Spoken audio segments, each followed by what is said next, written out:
should let me love you forever, forever. I wanna love you. Will you let me love you forever, forever and a day, day, day, day, day.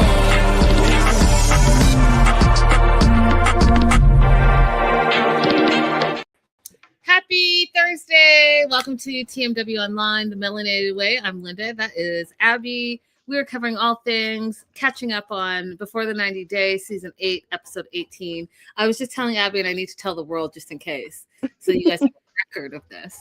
So I was telling Abby that I got jacked for a hammer today. And I was like being a nice neighbor. My neighbor asked me if they could borrow a hammer. I said, sure, I think I have a hammer. I found the hammer. And this woman has not come back all day yet. So there's any funny business happening with a hammer and someone says, oh, that belongs to Linda, you'll know why. Look, go ahead. It's good to get ahead of it, right? I'm just saying, it's so weird.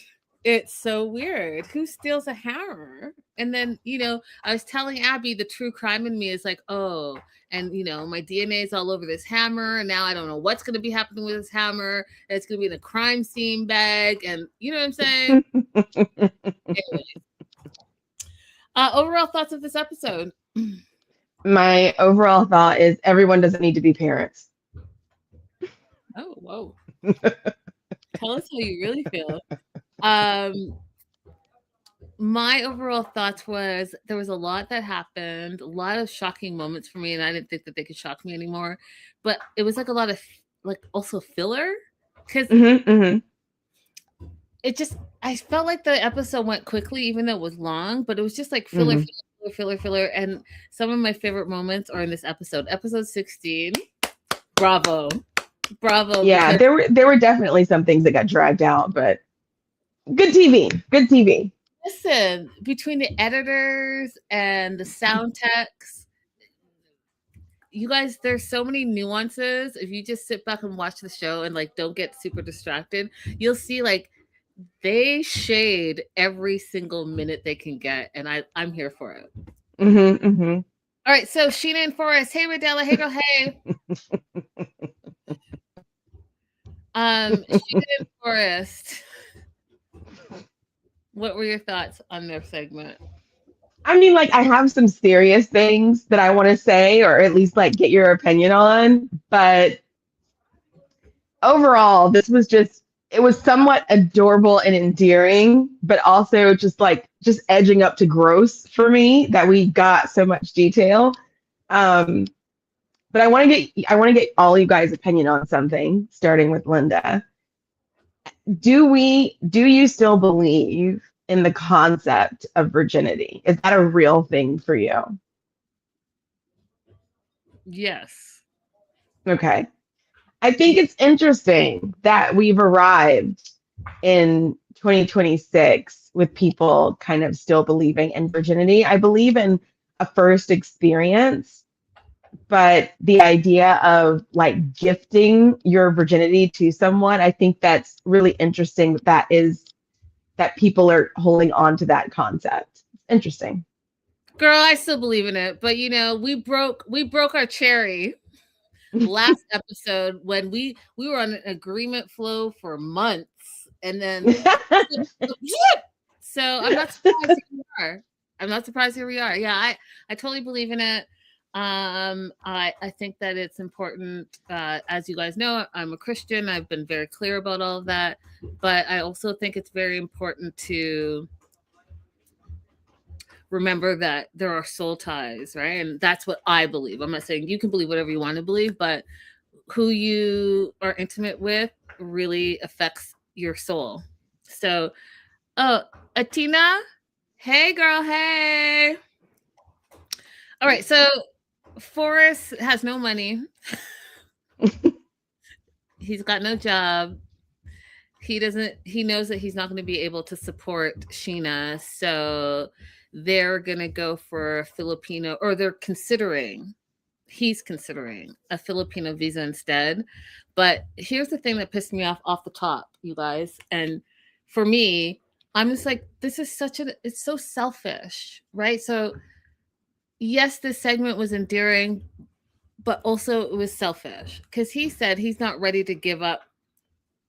Excuse me, he's not ready to get up and move to another country for this woman that he's professing his love for. However, not only have you been making her save her money so that she can come to the country that you have no job in, that you're super tied to your helicopter mama in, that you're not like a full-fledged self-reliant real man in.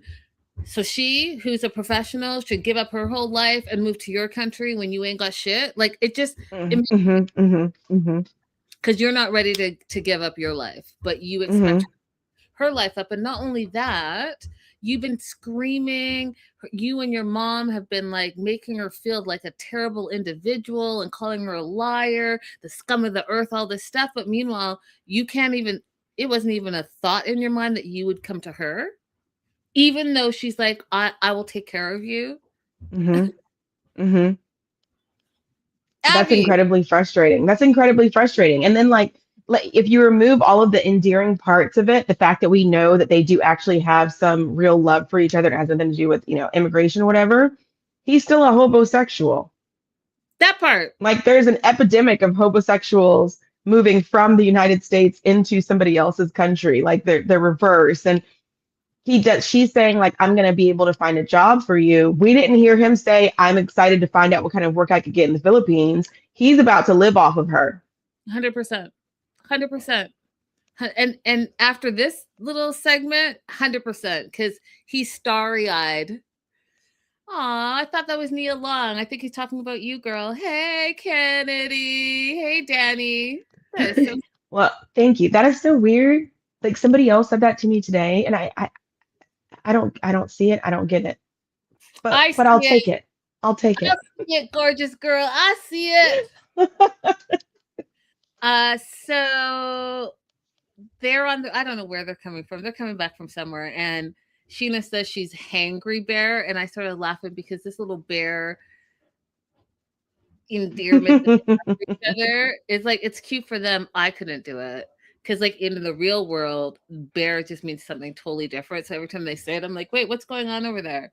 But for them, they're going to take a little one-on-one alone time and go to Batangas Beach, which is in the south of the Philippines. They just want to be away from Molly because Molly is ridiculous and overbearing, and they want some time just as a newly engaged couple. They want to consider living together. She wants to convince him to like come there and stay there. And it's the first time also that they're going to have sexy time.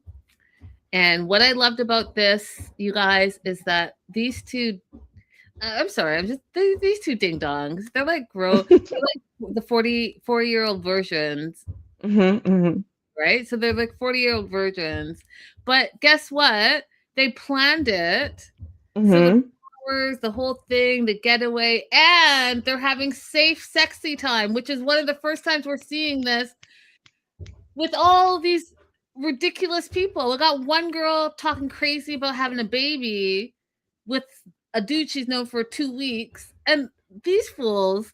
I was just like, okay, I appreciate that. I appreciate that you guys took time to plan. You guys want to be sick. You all don't know what you're doing. I don't believe that it was what it was, but I appreciate that you guys put that effort in. Forrest is nervous on what to do and what not to do and how to do things. And so is she. And they're like, they really made it, a very traditional moment. She, put on a nightie. He like did what guys do, which is absolutely nothing. Just jump on the, and, try to be sexy time. And so they had their moment. The next day, and this is the part that you guys, I was just like, this is fantastic. The next day, the editors, the producers, the sound people,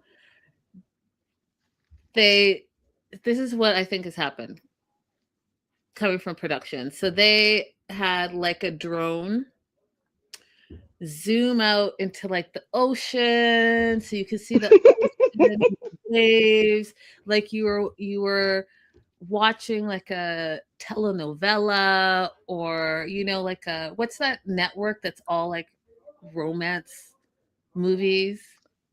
Not Lifetime. Lifetime. Hallmark.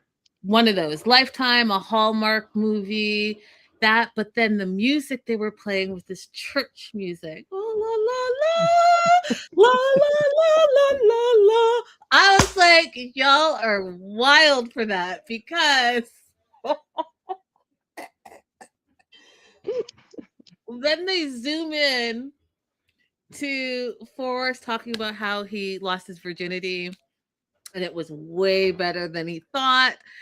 And then I got just a bunch of details that I'm not going to get totally into, but let's just say it was 34 seconds. That's what he said. Those are not my words. Those are his seconds, but it was the best 34 seconds of his life. And then here's the part that I mean, I don't know about you all, but I remember my first time. And when he said Sheena took charge, and without like getting all crazy, but she took charge like she was at a horse ranch. That's what I'll say. I don't believe it. I don't believe it because the first time is not very good. First of all, you don't know each other's bodies. Second of all, y'all don't know what you're doing. Third, that it hurts. So did you believe it, Abby? Because I didn't. Because when he said he just laid back and let her go, I was like, either this is not the first time for the both of y'all, or you two are lying and it didn't happen. I mean, this is YouTube, guys, so just hang out, just follow me here. Everybody doesn't think of virginity as the same thing. So we're using the same word, but perhaps the concept of what we're talking about is completely different, because I've known some women to call themselves virgins who have done a significant amount of exploration and adventure, but there was just no penasia involved. Oh, you remember we saw this. I don't know which 90-day thing it was, but remember what is it called? In Utah, the Mormons, they do the hump jumping and all that. Yep. No, it's called something where they don't do all the things on the things, but then they have someone like jump. Yep, that's what they call it. They call it hump jumping. They call it like soaking and hump jumping. What's the first? So like the soaking. Yeah, soaking. Yeah, so the soaking is the just this, and then you have somebody to hump jump you while you're soaking. So I'm saying, like, just because we're using the same word, which is virginity, does not mean that the concept of what it is the same. So is it possible that Sheena knew enough to take charge and make her own, path forward? Yeah. Y'all, this is, I mean, I just, like I said, if this is a first time for both of them, then I don't believe that what went on, or what they're saying went on. But if it is, you know what? Good on you. I just know that just cannot be true. Two people not knowing what they're doing, all of a sudden you got all this happening, but they both feel more connected to each other.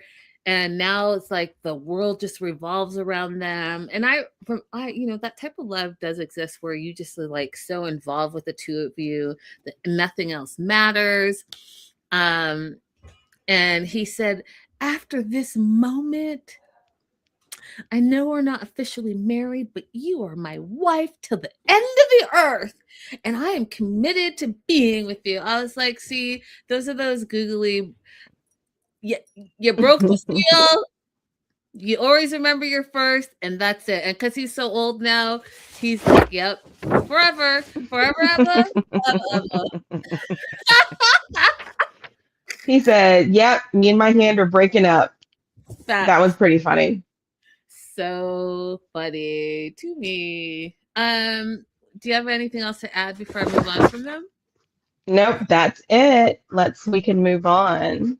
as you guys know, I absolutely cannot stand Lisa and Daniel, but I'll tell you something. This segment, their segment, I was thoroughly entertained by their segment. Thoroughly. When I say thoroughly entertained, I mean thoroughly entertained. This, I can't wait. So, like, okay, I can't wait. What were your thoughts on their segment? I was thinking to myself, like, I don't know how much of this is real and how much of it is theatrical, but I like it. I like it because we generally don't see the people who have lied to their partners in this show face any kind of consequence or judgment. And I like the fact that she was being forced to face some kind of judgment. Is that weird for me to feel that way? Because this lying, ridiculous woman needed someone to slap it in her face and have a judgment. I'll tell you this is all theatrics. The chief guy that we're going to get into, listen, he went above and beyond. Oscar nominated 100%. It was a production of a production. Jocelyn, hey Jocelyn, we were just wondering. Hey, yes. We were very worried about you. We want to reach out. So welcome back. Welcome back. Okay, so first thing I noticed is that they're coming out of their hotel, and I noticed that there was like different kissing going on. You know, they're known for their gross kissing, but after Daniel found out all this stuff about her quote unquote lesbianism and all of that stuff and her being a liar, he was literally giving her like half pecks and side hilarious. They're on the way to the market because his uncle talked to the chief priest, and they both have to undergo a cleansing ritual. And in that ritual, they need to get a goat, they need to get 2 yams, and they need to give money to the chief priest. So Lisa, who, you know, had some, can I even say this? I don't know on YouTube, but she had some issues, and she had those issues in the bed that like was grossed out. So now she's like, oh, I don't really have an appetite. I don't know. This seems scary to me. I don't know what I'm doing. And I was like, this woman plays victim so well. It just blows my mind. And I want to say way more than that, but I won't. You guys can get the inferences, but like, she's not the victim here. You're the liar and cheater. Yes, Jocelyn says it. Yeah, I saw that. So yeah, that explosive stuff that was going on. She says it was, she caught malaria while she was out there, and I'll tell you, I believe it, because when you travel abroad, especially if you're going to a third world nation, you need to get all the shots and you need to take your malaria pills. And we didn't see her doing any of that. You're not supposed to drink the water. There are multiple things that you're supposed to do before you just travel. But because she was so traumatized, she just went. That's what I believe. So am I surprised she contracted malaria? No, because she's reckless. She's reckless and immature and doesn't take responsibility for anything. So that's what happens. Just like Abby said earlier, there were consequences, and I'm happy you got consequences for your actions because maybe you'll learn something. Anyways, she doesn't care about anything and anything. All she wants to do is she's willing to do what it takes to be with Daniel, which already rubbed me the wrong way, right? Because we're going to get into that shortly. So they go to the market. They need to give a female goat because the female goats give milk, and that milk is going to feed the tribe in that area. They have to get 2 yams. And when asked, Daniel, why 2 yams? This fool did not know. He's like, oh, the ancestors demanded it. And she's like, yeah, we don't know. And I so such an important moment, you guys, because people, so one of the things that Abby and I both love about 90 Days, especially when they go the other way, or here B90, where you're in another country, for people that don't get to travel, this is your first opportunity to see what those nations are like. And this again, so this is the second thing that pissed me off, is that if you're going to feed into a stereotype, then at least have the knowledge behind it. Do you know what I Mm-hmm. mean? Have a Mm-hmm. full on stereotype. Roll with it. Roll with it Mm-hmm. like Chief rolled with it. He's like, if you're Mm-hmm. gonna exploit me, then I'm gonna lean in. But for Daniel to not know, then why are you guys even getting the yams if you don't even know what it's for? But what he did know, he's like, oh, this is a big yam. It's like mine. And I was like, oh, see, basic, basic, Mm-hmm. basic B. By the So way, is that a yam to you, or would you call that a cassava? for us in Africa, it's a yam. In Canada, Okay. we call it a cassava. So it's I Okay. know it as both things. So they're getting the yam. First yam they look at, the guy's like it's 5.5, which means it's 5,500 naira, which is the currency in Nigeria, which is equivalent, they said, to about $3.58.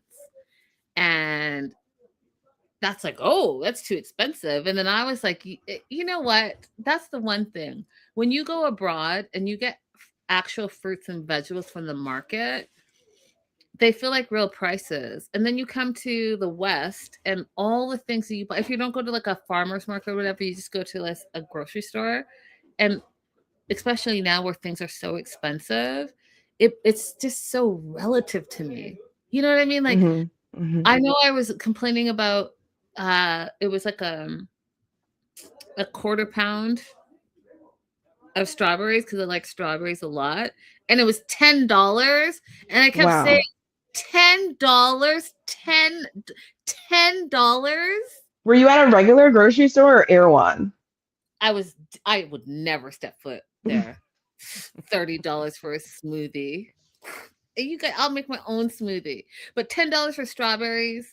I bought 4 apples the other day, you guys, and it was like $6 for 4 apples. That's an apple a day. It's only 4 days. So then what am I supposed to do? Yeah. So you get this Yeah. huge yam for 358. Just put that in perspective. They're robbing us, you guys. They're robbing us. And they're talking about how, because the farmers and the fertilizer and the tariffs, all this stuff. I don't care. I would like some fruits and vegetables, and I don't have to pay $10 for it, period. Anyways, Daniel thinks that he is doing some type of negotiating because in the markets, that's a normal thing to negotiate prices. And especially if you're a foreigner, they'll all of a sudden the prices are huge to them because they know they're ripping you off, but they don't care. They're going to try it. Mm-hmm. So Daniel says 2 for 10,000. And what I thought was funny in this moment is that Lisa was like, "Oh, you're spending my money like you have money coming out of your pockets." And I was like, "Oh yeah, I forgot. He's putting $0.0 into this relationship. She's funding the whole relationship. The whole relationship. What do you feel about that? How do you feel about when men?" I hate men. Whatever the question is, That is not. okay, go ahead. What's the question? Do you think that it's okay for men, and this is for the live chat, the replay, all this stuff. Do you think it's okay for men who are down and under their luck to have, because this is not the Mhm. only couple that we see this in where the man is like having a hard time and they rely on a woman to fund their life. Do you think that that's okay? No. And he doesn't think it's okay either. He's in a patriarchal society. He doesn't think it's okay either. What he's okay with is being a user. So, yeah, no. I mean, like, in general, like if we're actually in a place where the two people are balanced, is it okay for one to help the other? Yeah, but this is not a situation where there's any kind of power balance, currency balance, balance in cultures, nothing. So no. I totally different topic though. Unpopular opinion, I do not negotiate in markets when I'm traveling. Really? I do not. The price is the price. I'm not negotiating. If it's too expensive, if what they say to me is too high for me, then I'm just going to walk away. But if what they say to me is reasonable in terms of my ability and privilege, then I'm just going to pay it. I have a necklace that I got in India that they asked for $5 for. Is it worth $5? Absolutely not. But I wanted it, and I know what $5 can do for this person, and it's nothing for me. And I think that's great. I think that's great. And I think that that's great. As an African in an African market, absolutely not. Absolutely not. Just because you know I live in the West and you think I'm rich, you think everything is Beverly Hills, and you're telling me this crazy price. Oh no. What you're about to learn is that I'm like full-fledged African and we're about to have a conversation. So I appreciate no. foreigners who are like, hey, yeah, let me contribute to the economy. But what you're not about to do is you're not about to have one over. Yeah. And just so nobody calls me a liar, I did get 2 rings when I was in India that were kind of expensive. And I did have someone else negotiate the price for me. But that was not in a market. That was in like a very nice jewelry store. So just want to make sure I say that. Yeah. Okay. So they end up getting 2 for 10,000, which is like $5. Second thing they needed to get was a goat. And the guy's like, and this is perfect segue into what we're just talking about. He said 200,000 naira, which is roughly 130 US. And she's like, oh, is this goat going to be good enough to cleanse me? Because it was a little goat. And I was like, oh gosh. You've had so many lies. You live a lie. Your life is a lie. Everything that comes out of your mouth is a lie. Like, I don't even know. Maybe it won't be good enough. I mean, who knows? Right? So she's like, I'm not paying that.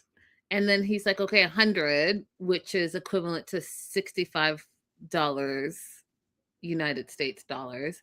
And here's what I thought was funny, because she had just berated Daniel earlier for not being a good negotiator, and he got all like huffy puffy. He's like, oh, we're not going to pay that.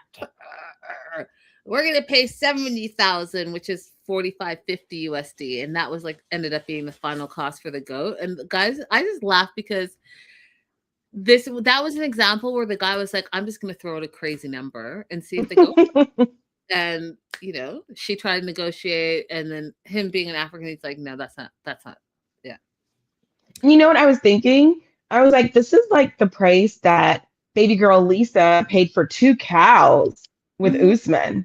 And like, I know that price is way too high. I don't know what I did to trigger balloons. I don't know, but sometimes I see thumbs up on you. Something. I was like, okay, cool. Now, you guys, this is again a production thing. I can't believe that. Okay, so let me just say this. When we met the chief priest, so they're walking and the cameraman is making it all like rough and narrow. They're walking, it looks like they're in the slums, right? And I get what they're trying to do, the whole stereotype and all of this. And, you know, I felt some type of way about it. But what cracked me up is the chief priest. Because the chief priest, when I say he played his role, he played his role. I didn't even set eyes on him yet. And when he was screaming, child of the white man. Yo, shout out to production on a separate note, because like as they're walking through this pathway, production is going like close-ups on him, putting his like paint on and getting his, you know, clothing on. I'm like, oh, they were excited about this. The production team was like, today is going to be a very good day. Abby, I died a lot. You look at how she hasn't even come in quite yet, but they zoomed in And this child, I cried. I was like, this is the wildest stuff I've ever seen. And then he's still screaming. She's not quite in yet. And, you know, this is definitely like an African thing. Like, have some respect, take your shoes off, remove your shoe, remove your shoe. I had to pause. Abby, I had to pause because you guys, if you're not seeing if you're listening to this and you're not seeing the screen, let me just set the tone for you. It's looking like the slums in the side there, but Lisa is in traditional Nigerian wear, the headpiece, the whole thing, but she's got like these weird little flip-flops on. She's got a little straw basket. The music is playing. We've got the chief screaming, and I had to pause and it was incredible. It was incredible. So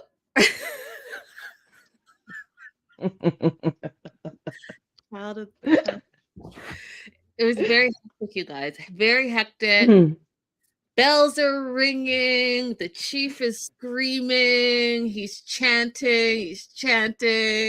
And then, you guys, just like, I don't know what movie, like The Shining, you know, when Jack Nicholson is smiling like this, like crazy. That's what the chief did. And then he started laughing. I was like, oh, are they about to be killed? Is this going to turn into true crime? Because what is I was like waiting for like a flogging. I'm like, oh, a flogging is about to happen, right? That's a reasonable assumption for me to make. I was like, this is hilarious. So he started ringing the bell, and he kept saying incantations. And I was like, oh, what's happening here? She starts looking over and talking like below her breath to Daniel, and he screams, "You're not the one talking. Only the great oracle would be talking." Y'all, I said the great oracle, like Matrix? I mean, yes. And so this is what I'm saying. There's so many layers. This is how I felt like a production. This was Oscar worthy because come on. I mean, what even religion is this? Because they didn't even say. They haven't said yet. They just said he's part Christian and part who knows what. We don't know. Because it's all, anyways, it's fantastic. It was fantastic. So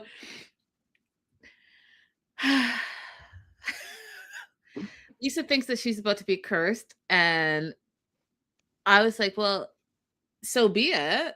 Because for you to not even ask any questions, for you to be lying, you accepted the blessings, episodes ago under all the guise of lying, and now you're okay with, oh, this is a problem.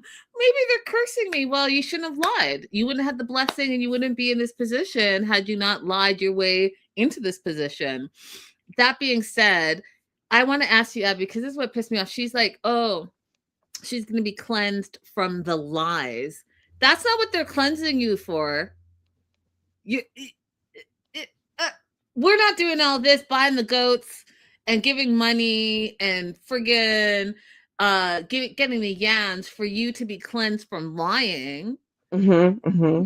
Back to lying. You're like, you're not really being honest with yourself, which is what her problem is, you guys. She's such a flip-flopper, non-solid person that now she's gone back to her lies. Because I have to tell you, so I find it crazy that she's like, oh, I'm being cleansed from my lies. No, they're cleansing you from what they call your lesbianism. That's what they're cleansing. And the fact that the chief is like, well, what kind of cleansing do you need? You need, and then points to her, and this is what I fell out, you guys, again. You need a total cleansing, and he's pointing her head. You have offended the land. You are the one. And he's like pointing to her. I freaking fell out. I was like, he's like, you. Then asked what kind of cleansing, And then this is where they both lied. And Daniel says, oh, my wife had an affair with her fellow woman. And The fellow woman thing is always going to be funny. the fellow woman thing is always going to be funny. But the other thing that this is so ridiculous is like, oh, we're calling it an affair now. Mm-hmm. Is that what we're calling it? He doesn't know what to call it because he doesn't understand that it was a full on relationship for her. These are real, true, because he doesn't. Okay, this is what was really interesting about the language that he chose to use. Okay, because he doesn't see it as valid to have a relationship romantic between two women. He can't conceptualize it that way, so he doesn't have vocabulary to explain it that way. That's why he said affair. Okay. That's not a thing that exists for him. That's not a reality for him. So he's not going to call it a relationship. He's not going to really acknowledge that they were legal and true marriages. But how can you not recognize it's a relationship if you're calling it an affair? Because you can only have an affair on a relationship. But I don't think that he's thinking of it that way. I think that he's thinking of an affair as a detour from the heterosexual path you must walk. Whatever it was, they're both still lying. And I was like, you all messed around, got a blessing from the uncle, and now you're in this situation where we don't even know what religion it is. And he is like taking liquor and blowing it out everywhere. He's screaming incantations, and you guys are still messing around and lying. That's on you. Mm-hmm. Okay? That's on you. Mm-hmm. Because here's what happens. He's like, you brought the goat, you brought the yam. Where's the money? And Daniel, because he's always on the come up, right? Because he's spending Lisa's money. He feel free, but now that the money's in his pocket, he tries to like meager out like a $5. Just look at it as $5. And the chief priest was not having it. He's like, y'all better come out of pocket because that is not enough. He's like, you need to add more. He literally said, you need to add more. And it's so crazy when like the religious people say you have to give from your heart. Like I always like thought that was weird because like, what if that's all they really did have and that was what they were giving from their heart? But whatever.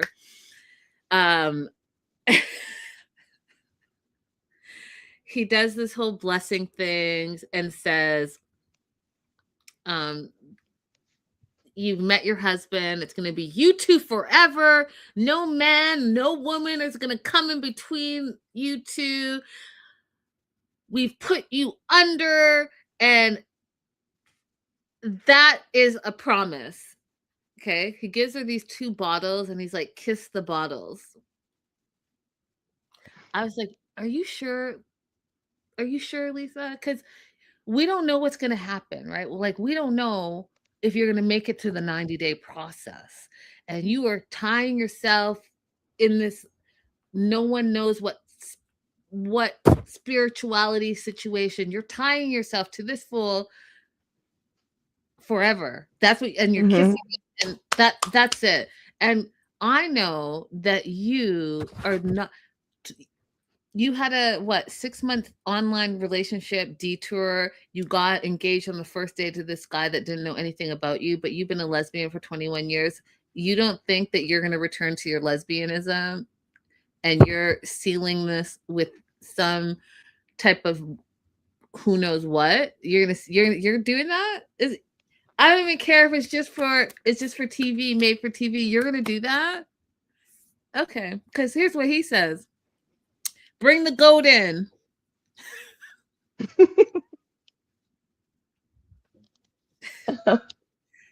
After the cleansing, will you mess up again? Which I thought was crazy, right? So you, Lisa, are talking about how you're getting cleansed for lying, but you really are being cleansed for what they're saying is lesbianism. And then he's saying, are you going to mess up again? And we all know that you are, but the fact that you think that you messed up and that you actually are going through all of this shows me that you are not an ally for your own community.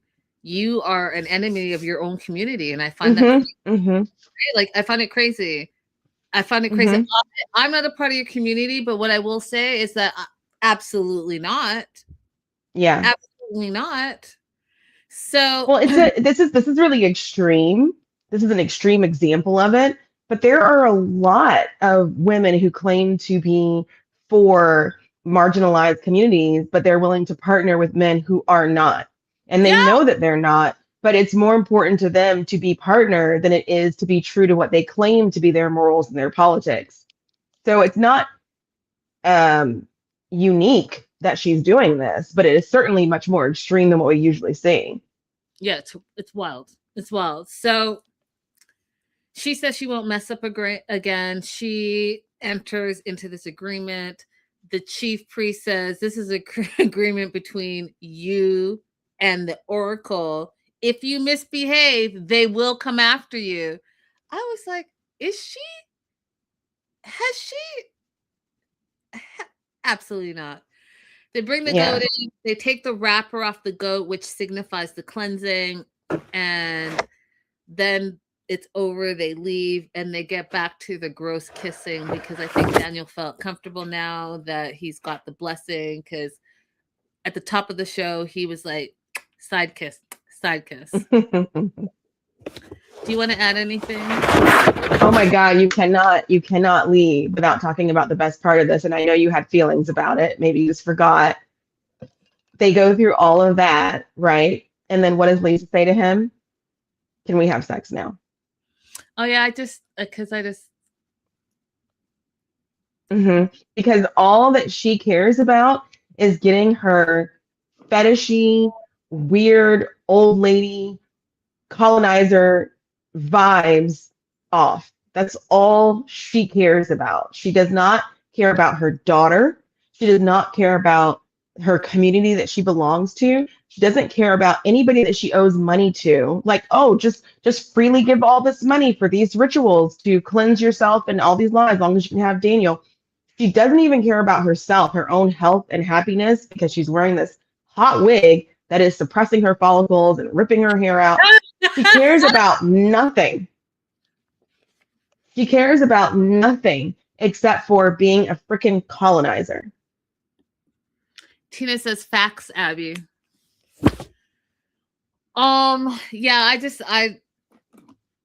Yeah, I wasn't gonna touch it because I go on too many TED Talks. I was already like thoroughly, yeah.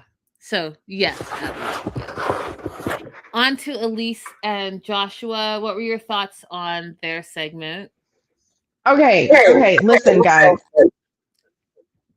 I'm on Elisa's side, and I know that somebody in the chat already out the gate was telling us that like we're gonna think that she's crazy and she's overboard. But I rocked with everything she did this episode. I'm on Elisa's side too, and I've been what? on. I am. I've been on her side because what I do know is I know when a woman wants your man, and Nat wants to be with Joshua. Period. Full stop. And Joshua is walking that thin line, and the fact that after the whole blow up, and we'll get there, but the whole blow up, who he went to first told me everything I needed to know. Period. Full stop. That's it. So make a scene. Do you follow your gut? Let them talk you crazy because, like she said, she doesn't give a F. She shouldn't give an F. She doesn't live there. Those are her friends. But the blatant disrespect, go ahead and talk about it. Period. Absolutely. They were trying to make her feel like she was crazy. Her head is telling her something. She's like, I know I'm not crazy. She needed somebody to see what she was seeing and quickly validate her. And good on her for saying, like, okay, yeah, you could just leave. You could just leave. That's an option. But good on her for saying, no, y'all not gonna sit here in my face and tell me I'm crazy. I'm not crazy. I'm about to take a poll right now. That's it. 100%. 100%. Yep. So Josh feels that Elise is attacking his integrity. He feels hurt by the things that she told him in the previous episode, and that meaning like you and Nat that relationship is too weird. She's financially supporting you and all of that stuff. You know, men have fragile egos, and she called him out on it. We talked about it last episode, bringing it into this episode. So he's now having, quote, some doubts about his feelings for her, but he's still falling for her. So make all of that make sense, right? Bruised ego. Now you have some doubts because she's calling you out on things that are true. The flip side, Elise feels like she's the queen of self-sabotage. And since last night, their fight, things have been tense between them. And so they have this awkward moment. Then they decide to go for a walk outside. He communicates. So I give him this moment. He communicates his feelings where he's like, you know, you basically made me feel emasculated and I need you to trust me and I'm willing to earn your trust, blah, blah, blah, that stuff. She's like, well, I don't trust you. And he's like, well, let me prove it to you. And then we found out something interesting because last episode, I could have swore she said that she met her high school sweetheart at 19 and then they were together for some time. And then he passed away. But we find out at the age of 32, she's been engaged 3 times now, but has not been married, but has been engaged. So I guess there was some engagements after that first love that she talked about. But she's like, you know what? One of the things that I think is important, women, is she's like, I just don't want the words. I've heard these words before. I've heard, oh, let me prove it to you, la, la, la. She's like, no, I need actions. And yes, men lie. I don't know how many times I can tell you guys that. Their actions will tell you everything you need to know, and you need to pay attention to those actions because they can lie, and be experts in it, but their actions are going to actually show how they truly feel. Josh says that he's crazy about her. He doesn't want to feel like she thinks he's a useless man. And his words are he's hoping that her toxic takedown will end. And instead, they have a relationship of mutual respect. What did you think of those words, Abby? I thought absolutely nothing of those words, especially when Elisa told us that him and Nat are texting all hours of the day. These words are meaningless. Yeah. She has like a little moment with Chris, and I thought it was interesting. It was so funny. So she's like, oh, I haven't pooped in 7 days. I was like, ooh, gross. That cannot be healthy. But then I also get, because we've talked about how living with 2 men that you don't know, right? Like there's no comfort level there. So I get that. But she likes Chris. She likes him as a brother. And I found it interesting, his response to her, because he thinks that she's nice and sweet, but he only sees this relationship as short-term fun, and the long term of it all, he doesn't see it. And that's the best friend. And you know, your besties know you. So that told me a lot of what I wanted to know about this relationship. What did you think of that? I have absolutely no evidence to support this, but I think that Chris is interested in Joshua. Again, no evidence to support it. I just get the feeling, like I'm like, why does he need to be there? Okay, like why does he need to be there in the house with them? Okay, because Josh is like, oh, I need to get a short-term rental because Elisa's coming. You want to help him out, so you move in. Like, so you didn't have a home to start with. You had a home somewhere else, and you decided to just move in a short-term rental with him. You come in, they're clearly being intimate, and you decide to linger in the living room. He's going to pick her up from the airport, and they're going to do an event afterwards. And you decide instead of going to that event and you're just already going to be there and you meet them there that you need to come to the airport too. Why are you stuck up his butt?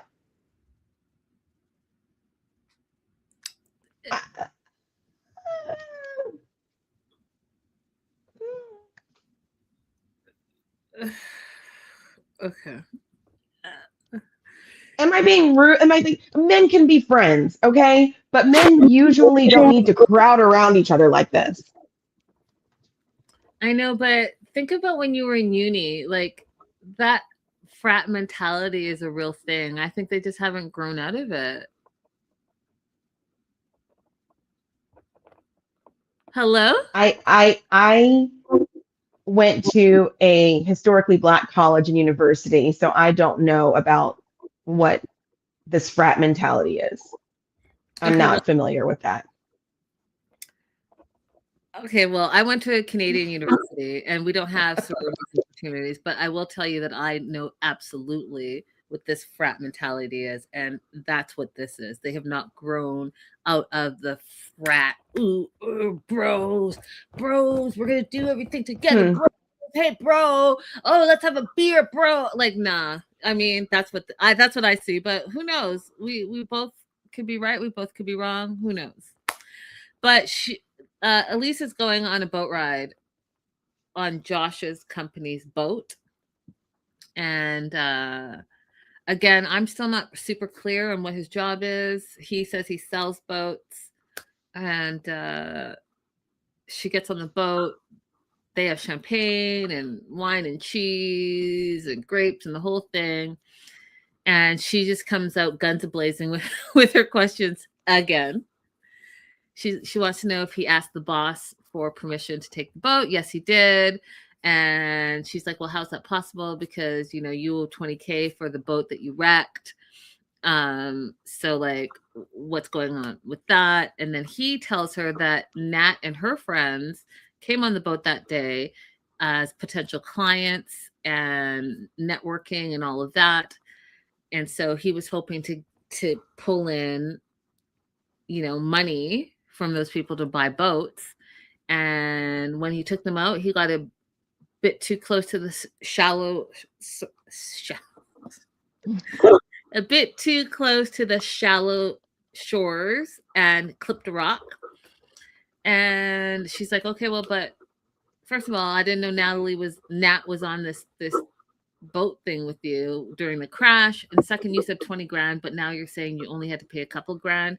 And he's like, yeah, because the damage wasn't as bad as he thought. And he sold a boat. So the commission from the boat that he sold went directly to paying for the damages. End of story for him. She then brings up Nat again and says that Nat has a financial hold on him, an emotional connection, and she doesn't like it. And so I know the online community is saying that she's jealous of Nat. I don't think that that's the case at all. What do you think, Abby? I don't think that she's jealous of Nat. I think that she has a reasonable suspicion about the nature of their relationship. Agreed. Now, when you have a reasonable suspicion about the nature of the relationship, the question is, do you continue trying to force them to tell you the truth, or do you just walk away? Walk away. You walk away, period, full stop. Tina might agree with you on your beliefs about what? They were holding hands, she said, through the airport parking lot when they picked up Elise. LOL. Okay. I didn't even see that. But adding that to my earlier rant, I'm glad somebody's willing to go there with me. You and Tina are on your own for right now.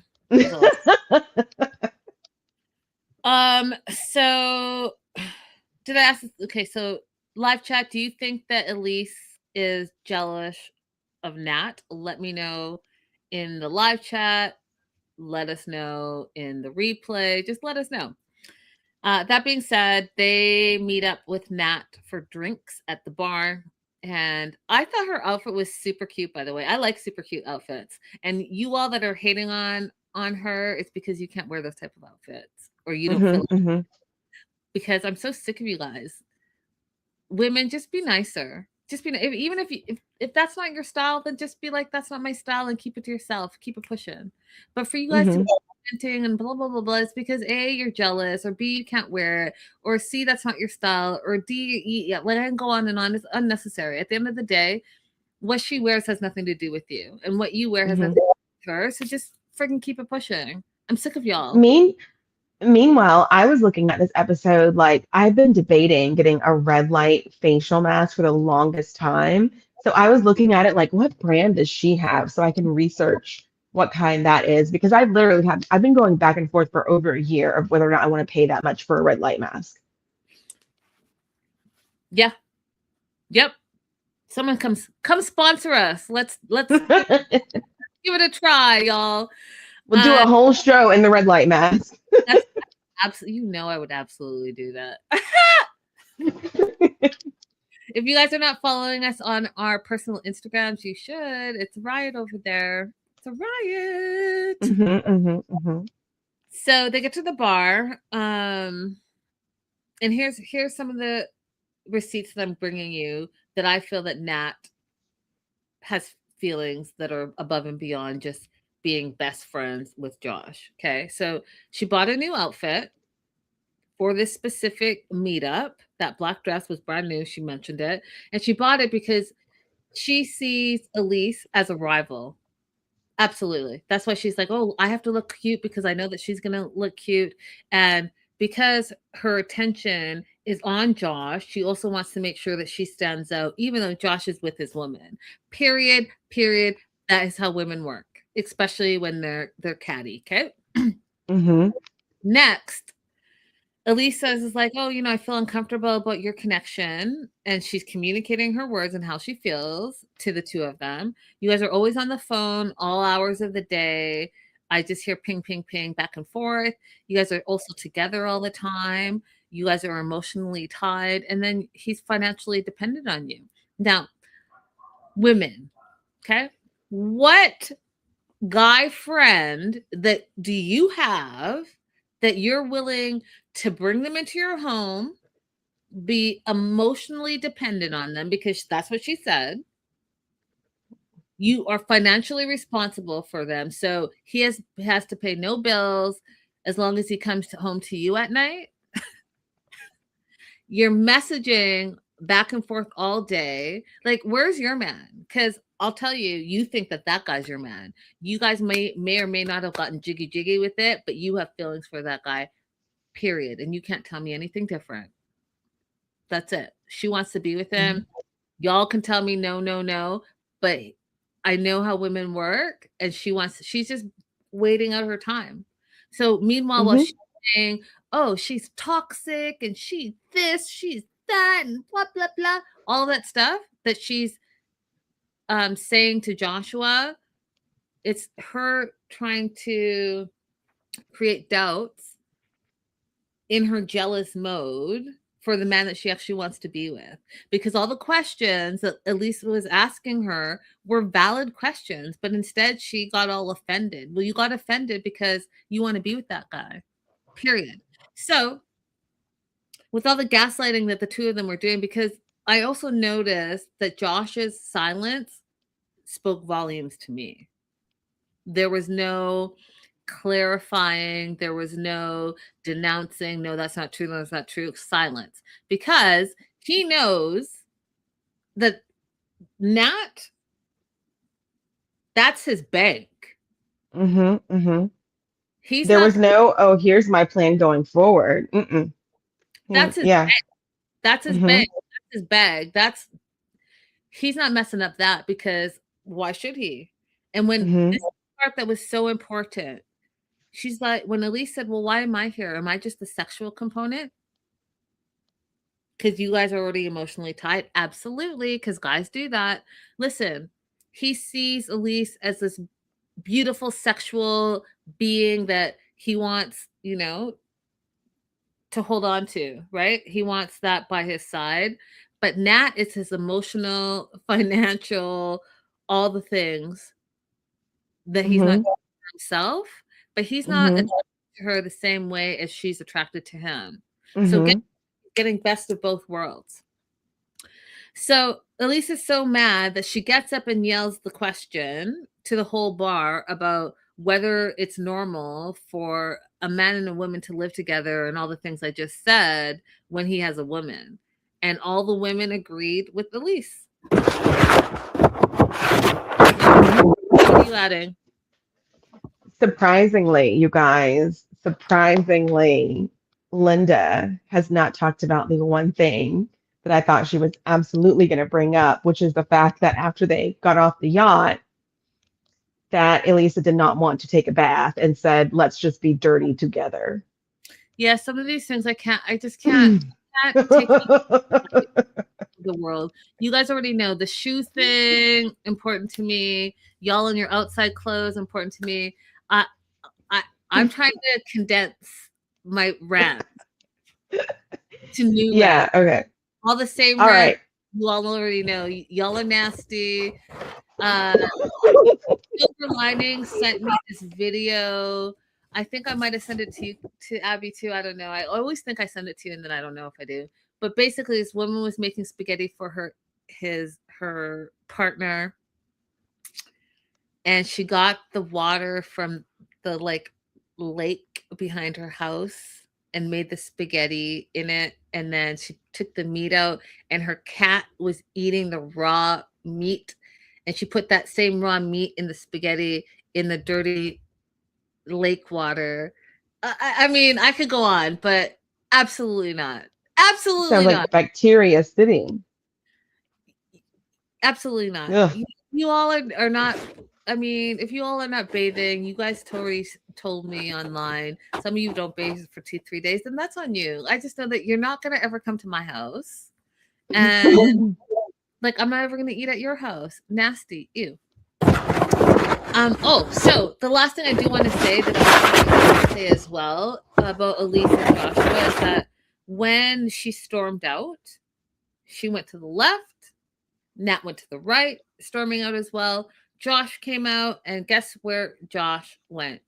He went Ew. directly to Nat and said, "Are you okay?" He went to his bank. That's it.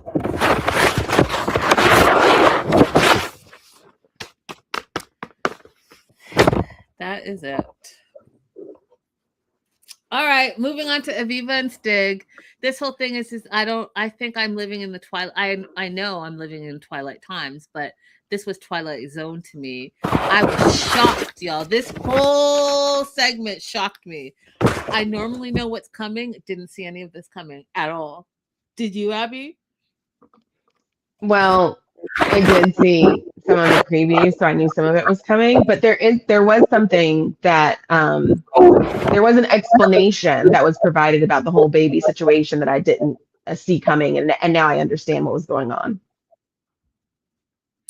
Yeah, I don't know. I no. Okay, so she's taking a pregnancy test. It's in Spanish, she says. And one of the things I wanted to let you guys know is that, Belize, their first official language is English. So don't let them, again, production wise, yes, there are multiple languages. Spanish is one of them, but their official language is English. So there's somewhere on that box that there was English writing. And the way she was looking at the box and trying to read it, that there was English in there, but they were just trying to produce it up.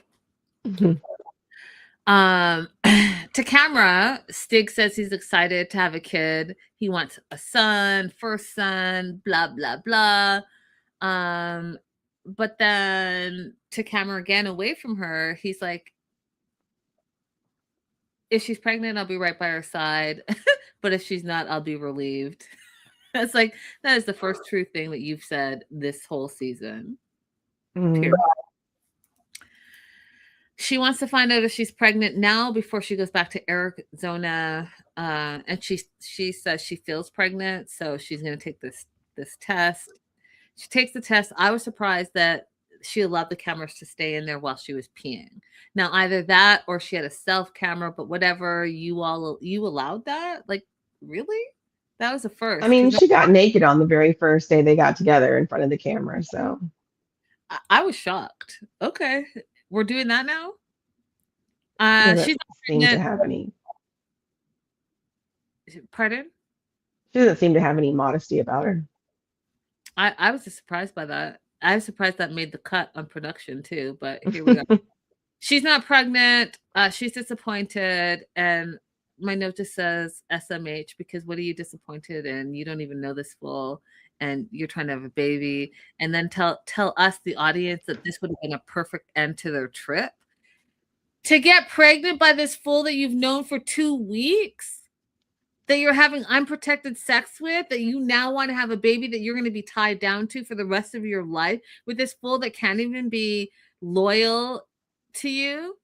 Oh, that was the first thing that set me. I was like, am I in the Twilight Zone? Is that what we're doing now? Are we just randomly having sex with people and having their babies? And like wanting to and then being disappointed because she felt like this is what's going to hold us together. What year are we in? You know, these women that have 10 baby daddies because they think that their kid is going to like lock you into this guy. That fool don't care. He's going to have another baby, another baby, another baby. And then guess what? You're the single mom. What are we doing? I thought that was I don't know, was 20, 30 years ago. Why are we in 2026 and we're still doing that? I mean, okay, it's dumb logic, but it suddenly made sense to me why she was so insistent that she wanted to have a baby, because she's thinking he's been popular for X number of years and he hasn't had a child yet, which would mean that if he had a kid with me, then I hold some kind of special place in his life. It's like the same logic that the girl who got pregnant by Drake had, you know? And it's not true, and we know it's not true, but for these girls who are chasing after that kind of man, I could see where they would believe that. No. Linda's not going for it. I'm like, you don't have to believe it. Like, I don't believe it either. I'm just saying, like, if you step into her dumb shoes, that you would think something like that. Because we have to remember she's not smart. No, because no, Abby, no. Now I'm all pissed off again because she then goes on to say, without a baby, it's hard to know how serious he is about their future. What the fuck are we talking about? That's what she said. What are we talking about? That's why she said that. You don't know if he's serious about you, but you want to have a baby and the baby's going to make him serious about you. Meanwhile, this innocent baby who has not asked to be brought to this world is strapped into this toxic, weird relationship where you don't even know your man, and you brought it in. Yeah. You brought the baby in just to be connected to a man that I guess, like Abby's saying, you think is famous. You know how crazy that is? That is so crazy and so selfish and so ignorant. I don't understand it. You don't understand it because you don't have your clown shoes on. You gotta put on your clown shoes and your red nose, and you gotta paint your face. Absolutely not. And then she says, once she leaves, she's wondering if Stig is going to go back to his old party ways. Well, absolutely he is. And for you to think that a baby's going to change that when you're nowhere near him, and even if you were near him, that's not going to change who he is as a person, blows my mind. I'm like flabbergasted. And he prepares her. He prepares her in advance for the fact that he's going to go back to his party ways by telling her, don't believe the rumors you hear about me. Forget about the rumors you might hear. Like, he's already priming her for his shenanigans. Yes. Yep. But he also said something like, okay, a moment of seriousness. Stig says, I would like to have a son, but I would not like to have a daughter because I feel like the sins of the father would fall on my daughter. The things that he's done to women would happen to his daughter, that he would see her suffer. So he's fine with having a predator, but he doesn't want to have the prey. Because he doesn't say, like, I want to parent differently. I want my son to be different than me. He simply doesn't want to have a daughter because he doesn't want to have the one that's harmed. But he's okay with having a child who does the harming. Mm-hmm. Yep. I know you're absolutely right. Jocelyn says it's rather depressing that there are young women that think like this. I just don't get it. I don't get it. It's incredibly depressing. I don't get it. And then, however, Joslo, take heart, because the birth rate, at least in the United States, is decreasing, and the number of teen pregnancies is also decreasing, which is great because teen pregnancies are usually caused by older men. It's not usually men who are their same age. So Aviva is an outlier on the general trend of what we're seeing happen.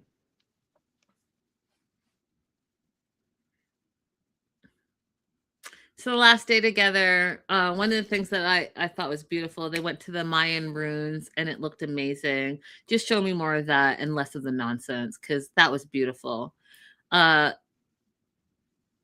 He tells her that I can't even get it out because it's just the whole thing is just so outrageous. He wants to have kids with her and a family with her, not just a vacay bae. He loves her. He feels like they're the perfect balance, opposites attract, and just OMGs. My note is full of OMG. Goes on to tell her that he knew he was in love with her since the first time he met her at the airport, which was just 2 weeks ago. But I mean, I don't know. I think maybe I just don't know how it works anymore. But at the airport, he fell in love with her and he wants to be with her for the rest of his life. And then when he got down in front of the Mayan ruins, had a ring and proposed to her, and she said yes. It was a wrap. Because what?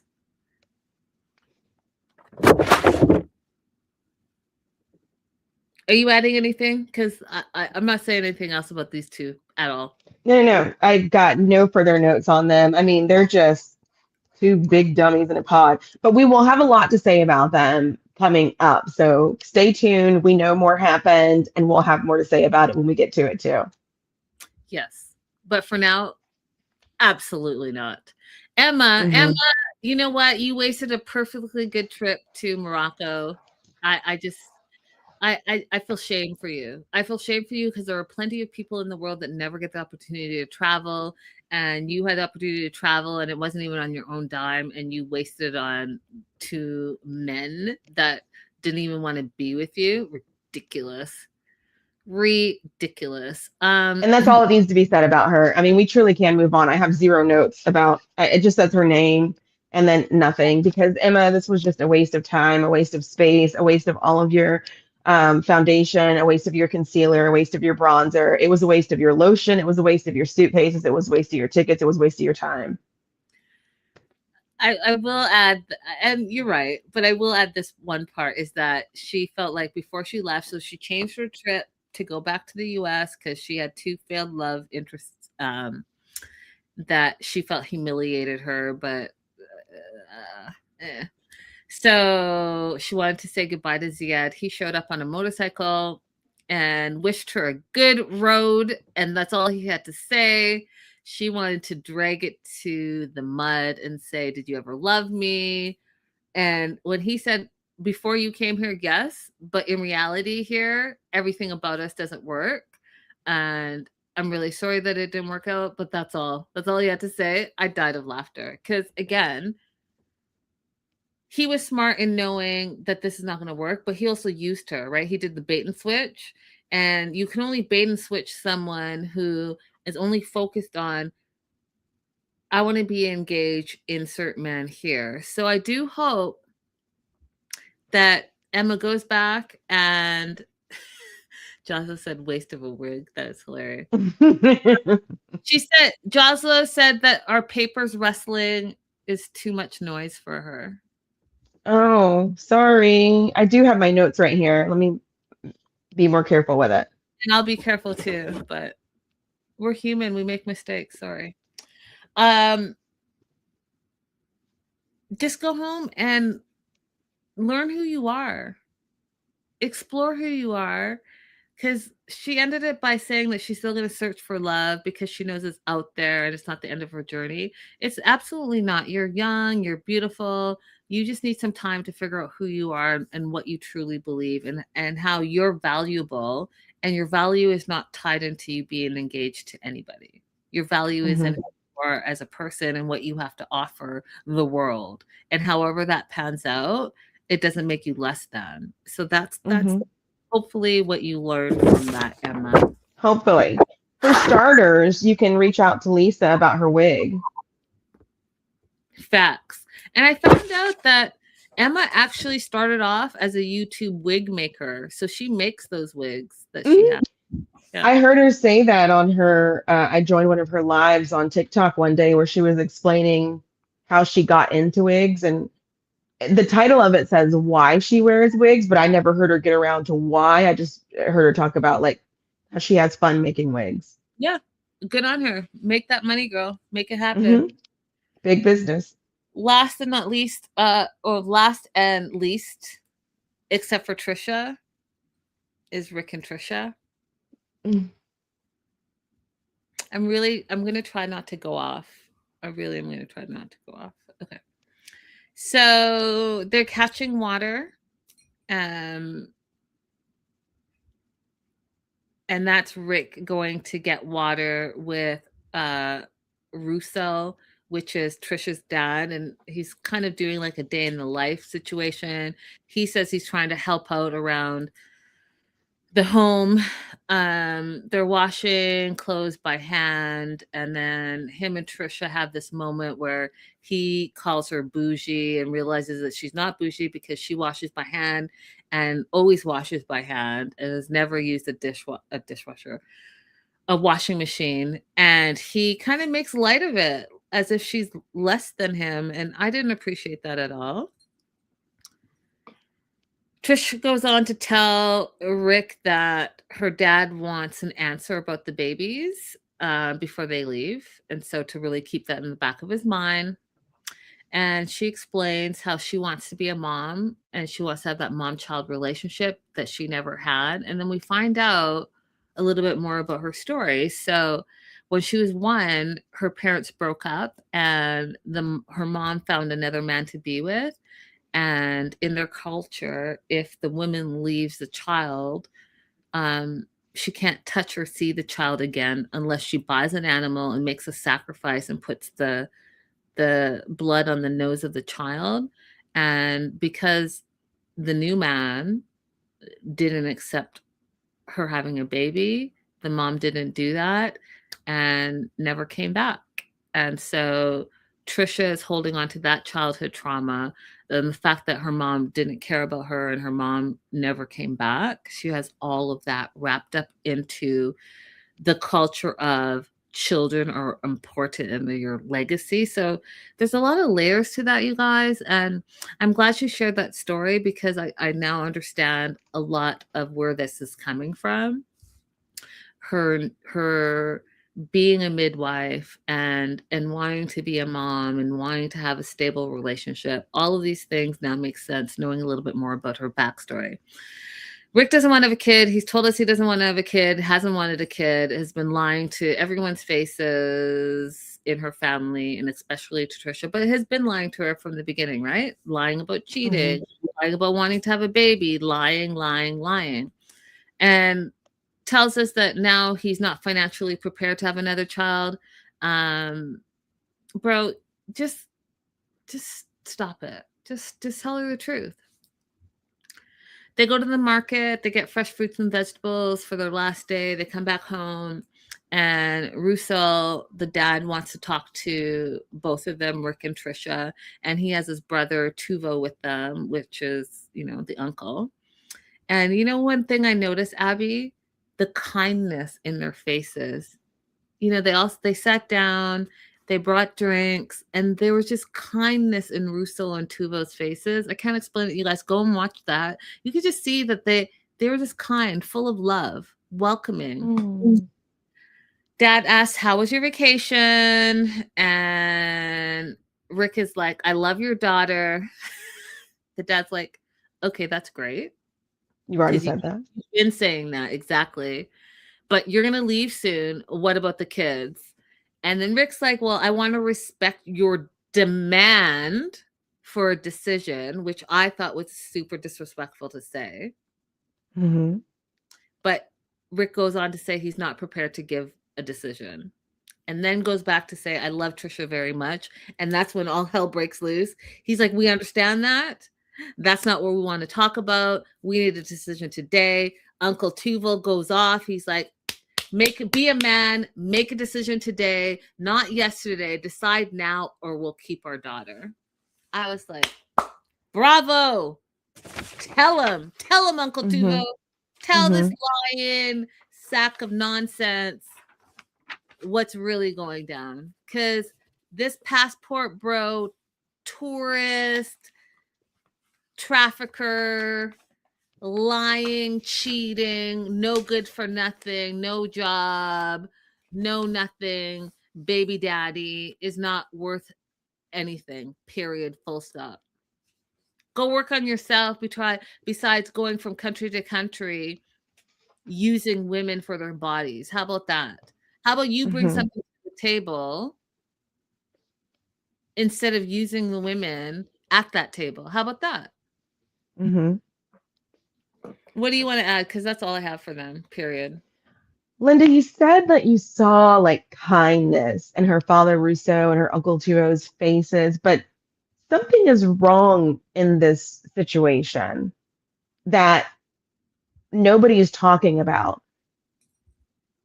She has half siblings and step siblings, but we haven't seen a mother figure. We know that her mother is out of the picture because of the situation, but where's the mother of the half siblings? Where's the mother of the step siblings? We saw an aunt. Where are the mothers? Something is not quite sitting right with me in the situation that there's no mother. Because we all know that one of the first things that men do when they're left with children is to go get someone to replace the mom. They don't want to do all the work on their own of raising children. Where's the mothers? Did he run all the mothers off? That's an interesting way to look at it. It's an interesting way to look at it. I mean, we do see a lot of women in their compound. I don't know. That's the interesting way to look at it. But I will tell you this: when it comes to African countries and serious conversations, women are not taken to an account. So there would not have been a mother figure even in that conversation that the uncle and dad were having with Trisha and Rick. There would not have been a woman figure sitting in there giving her opinion. It doesn't happen. It doesn't happen. It's a very patriarchal nation, and each country is different, but it's very patriarchal. And I can speak from my own experiences, all of them, and being African myself, that you as women, you just don't have the same type of say. So that's a good question. Maybe I'll bring my mom into this another episode, and we'll get her.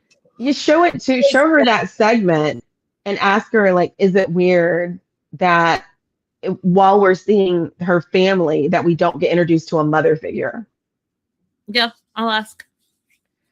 And then the only other thing I wanted to say about this is we talked about Aviva wanting to have a child for the wrong reasons. And as much as we like Trisha, we need to talk about her wanting to have a child for the wrong reasons too. When you're hurt because of, something that happened in your childhood or something that happened with one of your own parents, the way to heal that hurt is not having a child. That child doesn't exist to heal you. You need to heal yourself. You need to go do whatever work is required to repair that trauma that you feel, because having a child is not it. That child is never going to be able to give you the peace that you're missing. In fact, you may end up resenting that child because they are needy.